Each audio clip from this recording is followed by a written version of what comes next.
just thought of. Waiting to start, I just want to welcome our live audience to Stormwater Awareness Week. Danny. We've been taking advantage of some of the classes, both online and in person. And still lots to come this week. So this afternoon, there's some classes in Lodi on construction and reviewing erosion sediment control plans. You might check that out.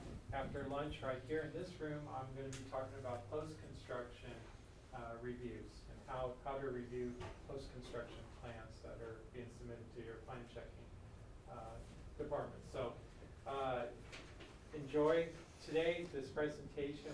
We're very privileged to have Danny McClure with the Regional Water Quality Control Board with us. So if you do us a favor, go ahead and silence your phones.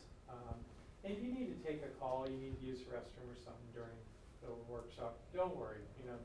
Just walk out. And the cameras are rolling, so just don't stand in front of the camera. But don't worry about it. We're not freaked out by someone walking in or out. That'll be fine. And then we'll be taking questions. And Danny, when you answer a question, if you could repeat the question just so our online audience can hear what they've asked. Okay. All right, but thank you for coming.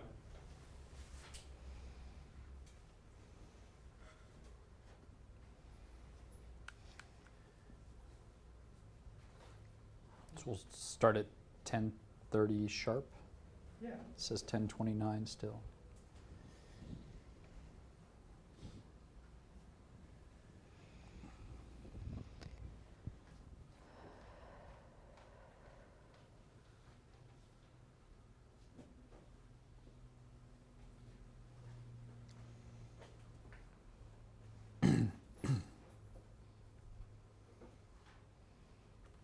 Okay, well, welcome to Stormwater Awareness Week.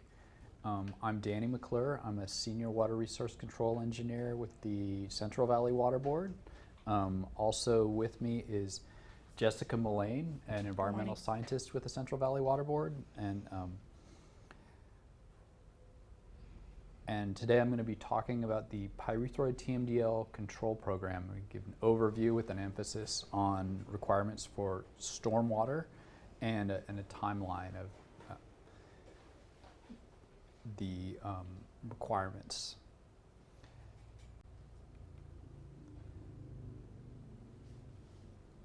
So first I'm going to give a little background on pyrethroid pesticides and give an overview of the control program. Then I'll be talking about the monitoring requirements and also implementation requirements for stormwater discharges. And then I'll end with a question and answer period if there's time at the end. However, I like to keep a dialogue going, so if you have questions during the presentation, just feel free to raise your hand. If we start to look like we're not going to finish, I might hold the questions off to the end, but for now, let's just, if you have a question, just shoot right away. So just a brief discussion of why the Central Valley Water Board chose to focus on pyrethroids. These are widely used agricultural and urban insecticides. They're a synthetic version based on pyrethrin, but they've been modified. Pyrethrin comes from chrysanthemums, and it's relatively, like a softer pesticide. Pyrethroids have been modified to be more toxic and also more persistent, so they're more effective, but they're also, that makes them a little more of an environmental concern. A good way to remember pyrethrins and pyrethroids is pyrethroids are like pyrethrins on steroids. So they can be toxic to aquatic organisms at very low concentrations. There are also multiple pathways by which they enter surface water through both agricultural and municipal stormwater runoff and through wastewater effluent.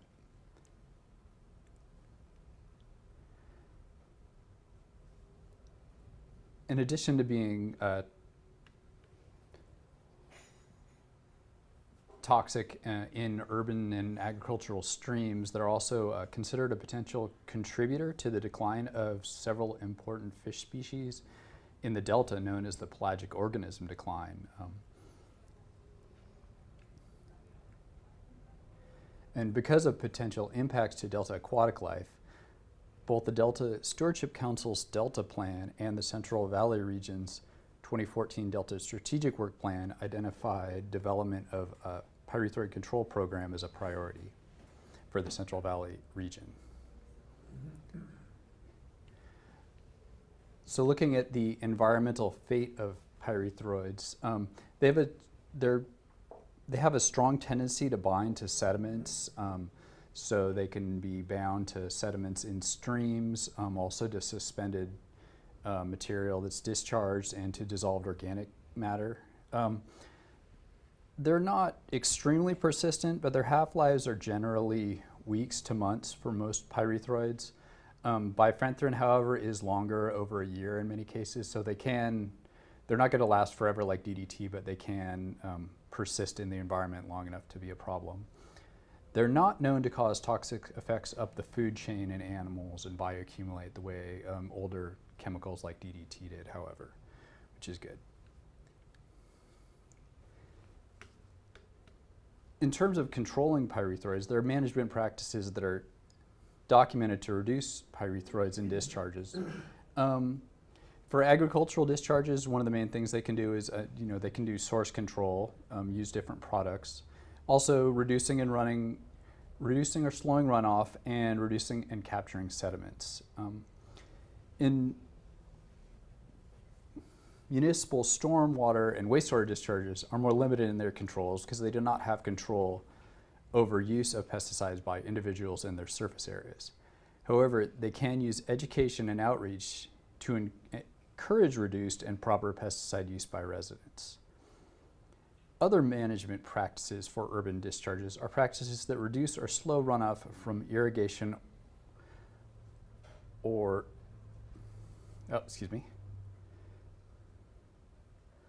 storms and pollution prevention activities, such as using integrated pest management. Features such as constructed water quality treatment ponds can be effective, but they may not be feasible for many existing facilities due to budget and space limitations.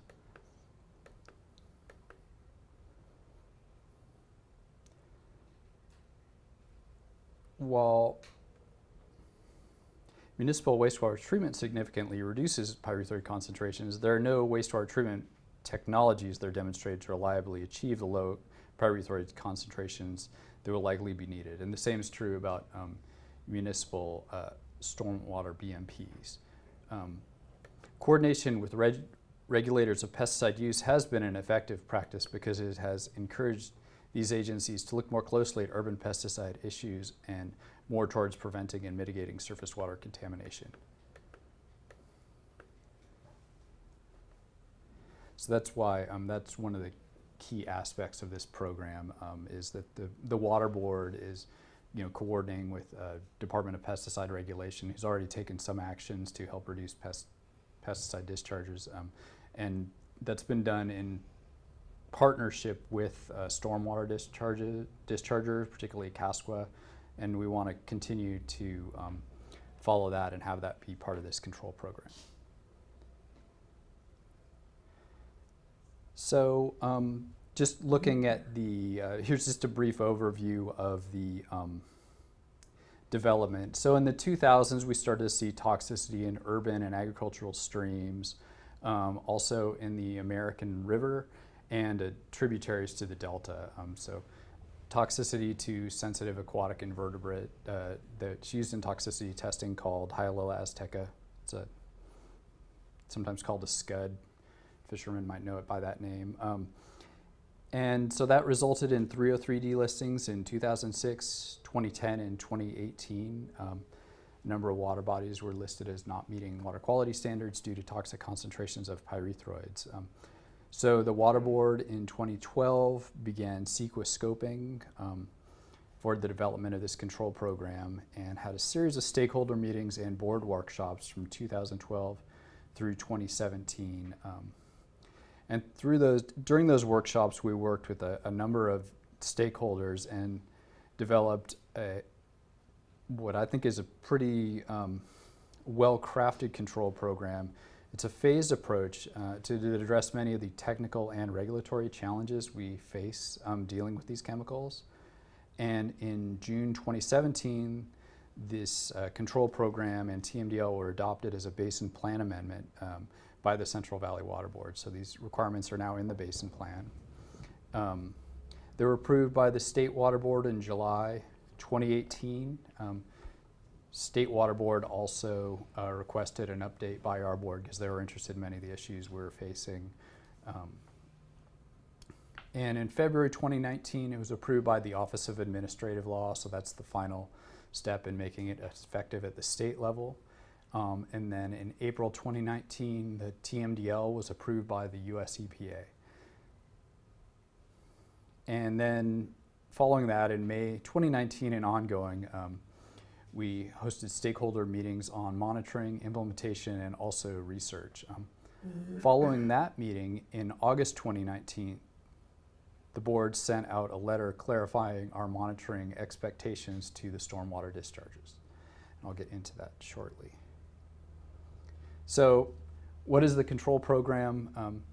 There's one element of the control program is a TMDL, and that's a small geographically part of the control program. It's in 9 urban water bodies in Sacramento County in the city of Roseville. In addition to that, however, we wanted to be proactive and not just because we knew pyrethroids are a problem in many more places. So the board adopted a conditional prohibition of discharges to all water bodies with aquatic life beneficial uses within the Sacramento and San Joaquin River basins. So that's this whole area where there's a conditional prohibition of discharge. And I'll get into the details of that prohibition shortly. And it affects municipal stormwater, agricultural discharges, and also discharges of wastewater. So the conditional prohibition simply states that discharges above certain concentration triggers are prohibited unless the discharger is discharging under an approved management plan. And the triggers are very low, but they're levels that were necessary to be protective of aquatic life. The control program also includes monitoring and data gathering requirements. It also, the board in the control program commits to coordination with and makes recommendations to both Department of Pesticide Regulation and US EPA's Office of Pesticides. The board also committed to developing of a pyrethroid research plan. And then finally, as I mentioned earlier, it's a phased approach where the board is going to be revisiting the control program down the road. And I'll get into that in the timeline.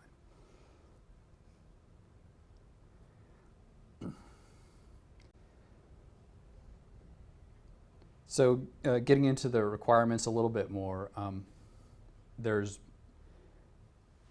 the control program requires monitoring for water column chemistry, including pyrethroid concentrations, as well as total organic and dissolved organic carbon, which are used in bioavailability calculations. So we did, because pyrethroids bind to organic matter, the presence of sediment or other organic matter can actually reduce their toxicity. So to account for that, that's part of the monitoring as well. So that the targets only apply to the freely dissolved fraction. There's an equation for that in the basin plan. And it also requires toxicity testing with Hyalilla azteca in water and sediment. The timeline so this monitoring is carried out through existing regulatory programs, or if necessary, the board can also issue 13267 or 13383 orders. But the board's intent is that this program will largely work through existing regulatory programs. And then for those dischargers discharging above the triggers, they're required to develop and implement management plans and implement management practices to reduce those concentrations. And then finally, there's, as I mentioned earlier, board follow-up and revisiting the control program. So the monitoring, there's two components to the monitoring. There's baseline monitoring that was originally within 2 years, the Basin Plan Amendment adoption. I'll get into the timeline in detail. And the purpose of the monitoring is to determine if the discharges are exceeding the trigger, and also to determine if there's water or sediment toxicity occurring.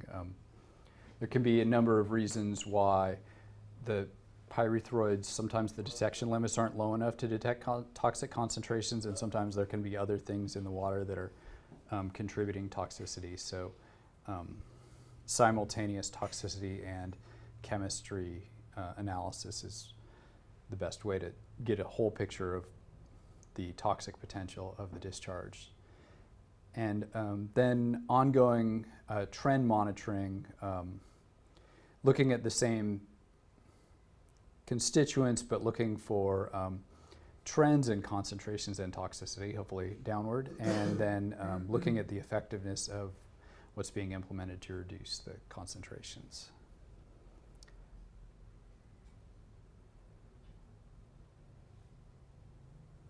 So getting into the timeline in a little more detail, for the discharges under a TMDL, which is Sacramento County and Roseville, management plans are due in April 2020, and then continuing monitoring will subsequent to that. We didn't require baseline monitoring because they already had their baseline pretty well characterized, and then the goal for attainment of the numeric targets is February 2039, so that's 20 years. There's also board revisitation before then. And with the letter that the board sent out, the executive officer sent out in August of this year, he did grant an 8-month extension of the timeline. That was to allow people more chance to get their monitoring programs together and to better be in sync with the timeline of when the cycle of stormwater monitoring for stormwater dischargers. So this timeline has that 8-month extension. So starting with OAL approval in February 2019. So in May 2020, draft monitoring plans will be due, and then it's a year of monitoring that's required. And so in October 2020, we anticipate that baseline monitoring will be initiated and then completed by October 2021.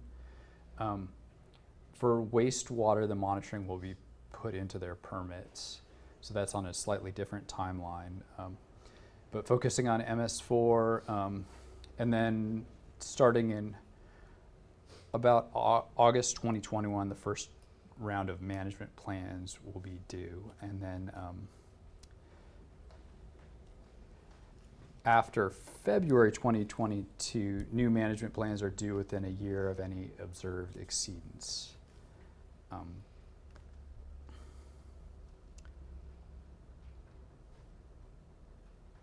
And then this is kind of a bigger picture of the timeline. So in 2019, we'll be approximately December 2019, we'll be updating the state board on progress, the state water board.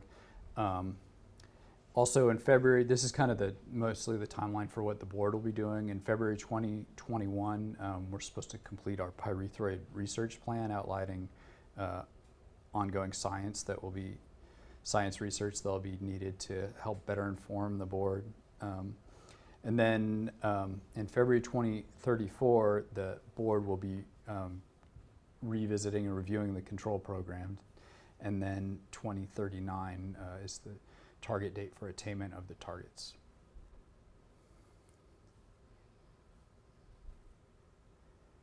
So maybe I'll stop there and see if there are any questions in the room or online. I'm going through this rather quickly. Yeah. Hasn't been any. Yes, John. Yes. So you were talking in there about municipal and ag. But will this also play out in other permits, like the construction zone permit and the industrial zone permit? As of now, there's no specific requirements for them because they weren't identified as a significant source. But it is definitely something that those dischargers should be aware of because they could be, you know, causing compliance issues for the municipalities in which they operate. But as of now, no. It's a simple answer. Okay. Yes? If an MS4 does the baseline monitoring and the results come below the triggers, do they still have to do the management plan? No. If the management plan is due August, but the baseline monitoring completes in October? Yeah. Actually, yeah, sorry, I should have. Let me explain a little bit more. That'll make a little bit more sense.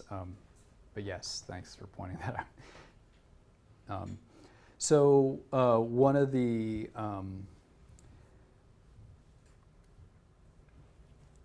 provision, or one of the August letter that the executive officer sent out, we clarified the monitoring expectations for small MS4s, and one of the clarifications we included was that small MS4s could in fact use existing monitoring data to be representative of their discharge. And I mean, quite simply, every municipality we've looked at, like any urban stormwater stream has toxic concentrations of pyrethroids. So we didn't necessarily want to have a whole bunch of municipalities spending a lot of money reconfirming what's likely an existing problem. So the alternative that was made available is that they could use the existing data to be representative of their discharge and proceed directly to the development of a management plan for what they're going to do to control pesticides and reduce pesticide concentrations in their discharge. So that's an alternative, and it's worth considering because the monitoring itself could be quite expensive. And for both pyrethroids, and then we anticipate the pest management plans would also include practices and activities that would help with all pesticides, because there are some other pesticides in urban discharge that are also likely going to be problems in the future. Yes, question? You mentioned that they're going to be, it's been added to the 303D list, and also they're set up with TMDLs. Those two will eventually affect the industrial general stormwater permit, because those two items are part of that permit. So right now, the Central Valley doesn't have any TMDLs that they have to do serious monitoring on this year, but it probably will be added in the next couple of years. I don't anticipate that it will. When we developed the TMDL, we included an analysis of which dischargers it would apply to, and it was just the municipals. Oh, okay. So they weren't, there's no allocation and there's no requirements for them. And we were tried to be very clear about that. And will this affect groundwater though? It's not known to be a groundwater issue. So they tend to be very insoluble, so they don't travel into groundwater, and not that persistent either. So fortunately, this only needs to be focused on surface water. Danny, if a small municipality decides to do the baseline monitoring, is there a sampling analysis plan? Has regional board developed some sort of criteria that or scope that they would need to follow? The control program and accompanying staff report has an analysis of the kind of monitoring that we'd anticipate would be needed. So it's not developed maybe to that level of detail, but we could work on that a little bit more if that's needed. Because I'm sure you want to be comparing apples to apples, and I'm sure that if you're wanting to compare baseline, then a certain level of detail needs to be in that sampling program. Yeah. I mean, we'd want it to be, representative of good storms with adequately low detection limits and, good QA, QC, all that.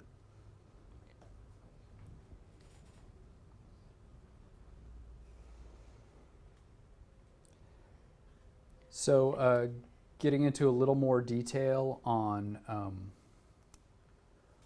the monitoring requirements for MS4s. So, actually, good lead-in question. So the baseline monitoring determine if pyrethroid concentrations are exceeding triggers. So approximately 4 samples and additional 20% for QA, QC, and organic carbon, total and dissolved organic carbon.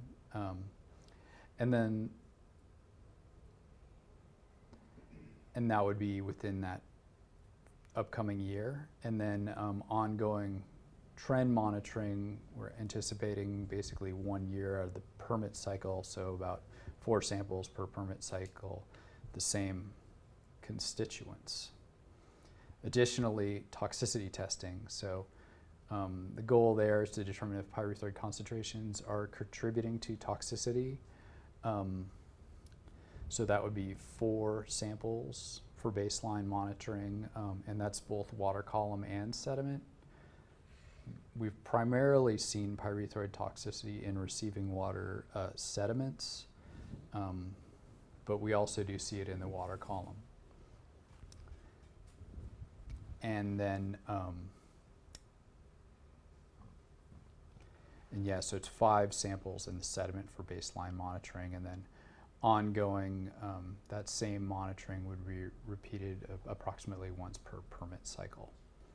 Could you describe a little bit, sediment sampling is probably not that common to many of us. Could you describe a little bit more what goes into sediment sampling, how that's done? As far as, is it in the water, below the water, how far? Yeah, so it's deep? Superficial benthic sediments in an area where organics are likely to settle out, where your fines and organics are likely to settle out. And just and so obviously the deeper you go, the farther back in history you go. Yeah, so that's why we want like the superficial.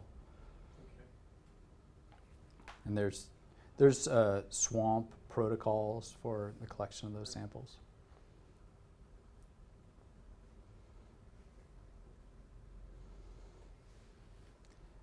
So this is the slide. I should have put it earlier in my presentation, but as I mentioned, in August 2019, the board sent out a clarification letter on the monitoring requirements, and the small Phase II discharges can consider existing monitoring representative baseline and proceed directly to development of pesticide management plans.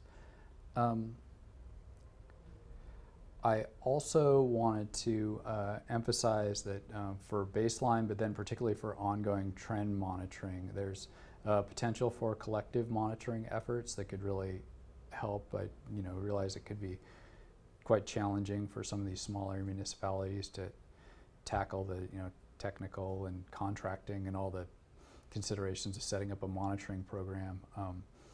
So it's possible that something could be done through a collective monitoring effort like the Delta Regional Monitoring Program.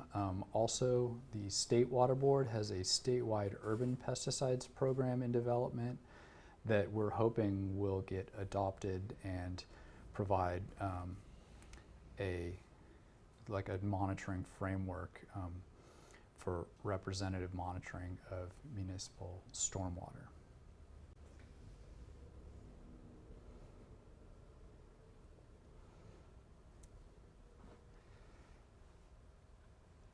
In addition, I mentioned that pyrethroids have some challenges with getting the detection limits low enough because they're toxic at like the sub-parts per trillion concentrations. So the Water Board has been working on method development, and the idea is to have, and the goal is to have more commercially available laboratories with accreditation in monitoring, in analyzing pyrethroid samples. So we established a work group in October 28, and we've distributed a method request, and we've got labs participating in development, and they're going to be submitting packages to the board, so those should be validated in the near future, and then those laboratories that can become accredited in analysis of pyrethroid samples at very low concentrations.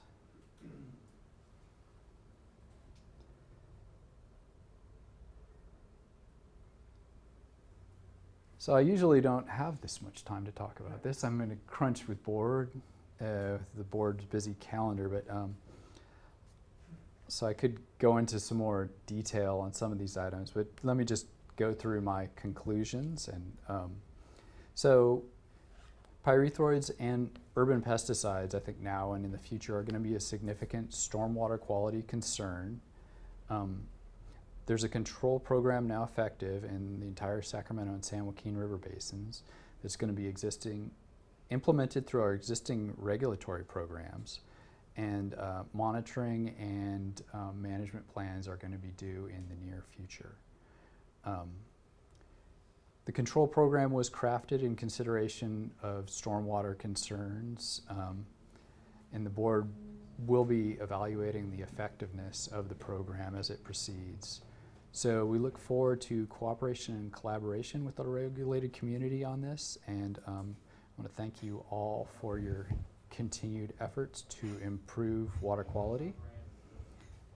And that brings me to the end of my presentation. I can go back and fill in some detail if necessary, but let me maybe just see if there's any questions now or any questions online. Yeah, I have a question. You mentioned these management plans.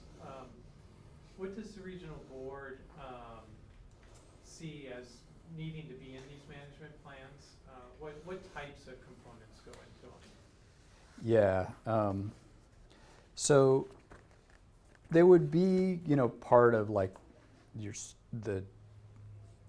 a component of like, your stormwater pollution prevention plan that they usually are developed, but there's the Basin Plan Amendment actually lists a number of practices. And activities. Now, we weren't prescriptive and say that the dischargers had to do all these or include all these, but we did say that they had to consider them all, and there are things that would likely be included. And that was modeled after the San Francisco Bay region. They've got a pesticide TMDL for the whole San Francisco Bay region, basically, all the municipalities around there. And so those were activities like some of the management practices I mentioned.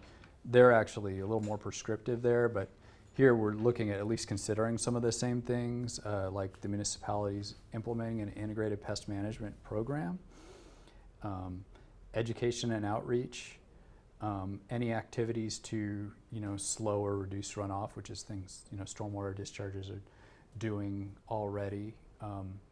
And then the other thing is non-stormwater discharges, activities to reduce those. And then finally, activities to help inform and coordinate with the regulation of pesticide use. So like Casqua has a program now where they're pretty active in helping, like they helped get the new pyrethroid regulations that came out a few years ago in place. But participation in that and support of those activities, I think, is a really good proactive step. So those are the kind of things that the board would like to see in those management plans. That answer your question? Yeah. Just kind of follow-up question. So many Central Valley municipalities have retention basins or detention basins. Mm-hmm. Would that be considered a good management practice to mitigate the pyrethroid? Absolutely, yeah. Yeah, anything like that. It doesn't have to be something just done for pyrethroids, but yeah, yes. Okay.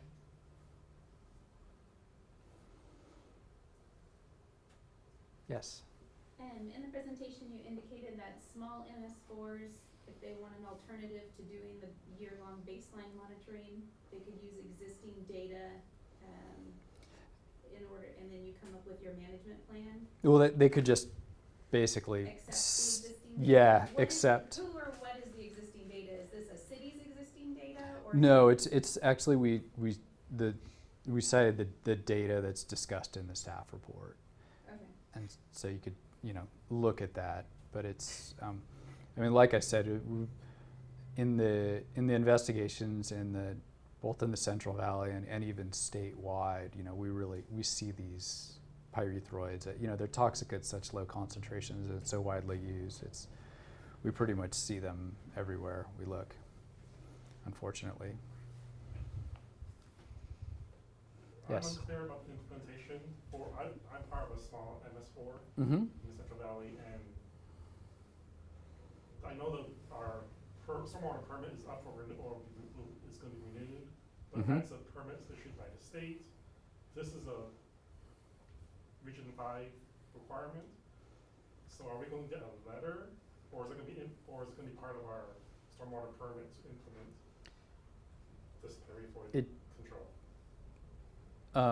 So conditional prohibitions are self-implementing, so it doesn't necessarily have to all appear in the permit, but you should have received in August 2019, the monitoring expectation clarification letter, but we'll also be working with the State Water Board to make sure that appropriate provisions are included in the new Phase II permit.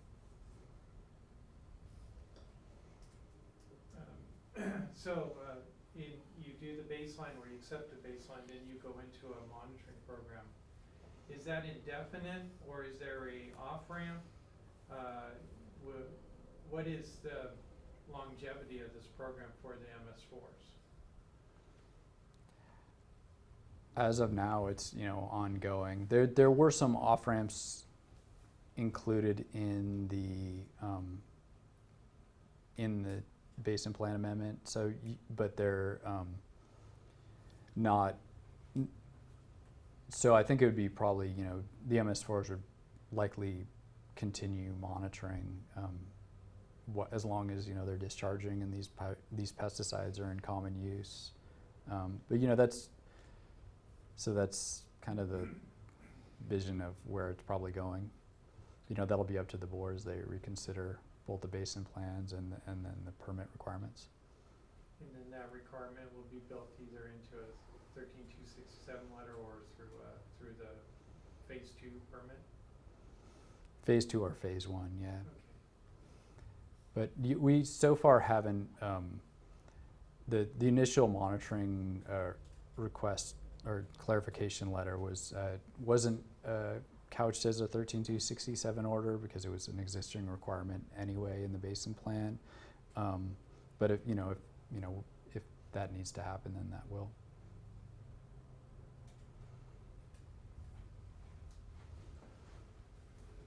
Yes. How do you see the overlap between this requirement with the state's sort of plans to do their own monitoring program for pyrethroids? Because it was my understanding that the state was also looking Mm-hmm. for potential contributions from MS4s to a more statewide monitoring program to do this kind of work. I mean, would that, eventually be able to stand in place of each MS4 doing their own individual monitoring? Yes, that could. And we knew that was in development at the time the Central Valley Water Board was working on that. I was actually involved in that, have been involved in that as well. So we deliberately crafted this to be forward compatible with with that control and monitoring program if we get a statewide one going. So we're actually hoping that that does happen. You wouldn't happen to have any notion of when we can expect that to implement itself as far as the state goes? No, I would say it's potentially within a couple of years, but not in the immediate future. Thanks. If I could switch gears now from MS4 to agriculture, because we work with quite a few farmers okay. as well. how is this going to be implemented? Is it gonna go through their WDRs and ag waivers? What will it look like? And how will their management plans differ from like an MS4? So they're actually, in a lot of cases, a little bit ahead because they already have done management plans. So the monitoring is already being added to their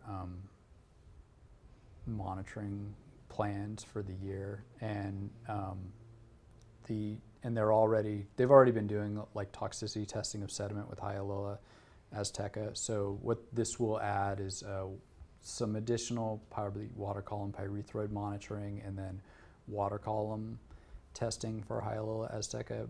And the management plans will look like their other management plans. So it should actually, we anticipate, integrate pretty easily into their existing program.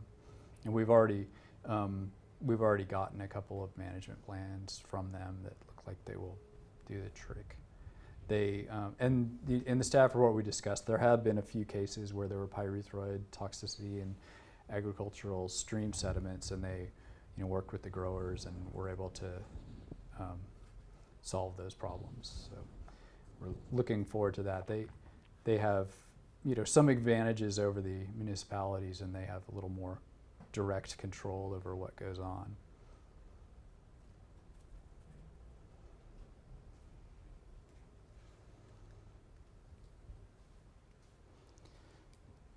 So yeah, sorry I hadn't timed this presentation. I didn't realize I would blow through it so quickly. Were there any additional questions, comments? Yes, great. Yeah, and I apologize for coming in late, so you may have already mentioned this, but as part of the ongoing monitoring, say if you jump straight to your pesticide management plan and you just start going to the monitoring phase, I understand that monitoring is only within surface water. That doesn't include the sediment monitoring or the toxicity testing, is that correct? No, I think those would be included also. Okay, so our annual monitoring requirements would include sediment, surface water, toxicity, the organic carbon. Yeah, that would be a little ways down the road because we would want to, and it wouldn't necessarily have to be on an annual basis. The estimate was once per permit cycle. Oh, okay. And so, we don't want to spend too many resources on monitoring as opposed to implementation. So, a little further down the road when we hopefully can see a response to the activities in place to reduce the concentrations. And with regards to interactions with DPR and US EPA, I thought I had understood that it was a desire of the board that the MS4s sort of implement that, but then when I read the Basin Plan Amendment, it seemed like that was something that the board was going to do. So I was a little unclear on what the role of the MS4s is in regards to that kind of keeping an eye on what pesticides are coming down the line and sort of advocating for. That is, it's something that the board committed to doing, but it's also an activity that that's going to, if the municipalities also support those efforts, and then that is can be a very effective practice at helping to reduce the concentrations. So that would be something that would be useful to include in a management plan. But some of these, a lot of these efforts are more effective collectively.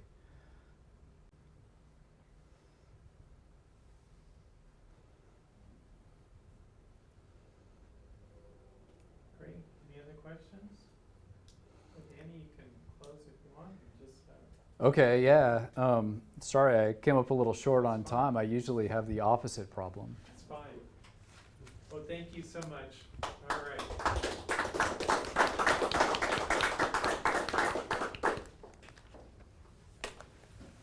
Well, and thank you for